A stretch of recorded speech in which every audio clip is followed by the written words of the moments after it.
भारतात सांगते बरं का, आपल्या अख्ख्या भारतात 51 ठिकाणी ते तुकडे पडले. ती 51 शक्तिपीठ तयार झाली. किती?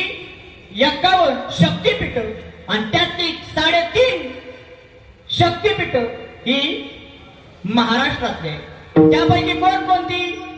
कोल्हापूरची महालक्ष्मी म्हणा किंवा अंबाबाई म्हणा, तुळजापूरची भवानी माता, आणि माहुरगडची माझी रेणुका माऊली, वटवृक्षाची सावली, माझी रेणुका माऊली, वटवृक्षाची सावली. आता हे मला बोलून वर म्हणणं सोपं नाही बरं का. तिथं उभं राहून म्हणजे बोललं नाही की म्हणणं सोपं जातं, बोललं की ते आवाज खेचून घेतो ना सगळं. माझी रेणुका म्हणजे माहुरगडची रेणुका माऊली, आणि राहिलेलं अर्ध शक्तिपीठ आहे ते म्हणजे वणीची सप्तशृंगी माता.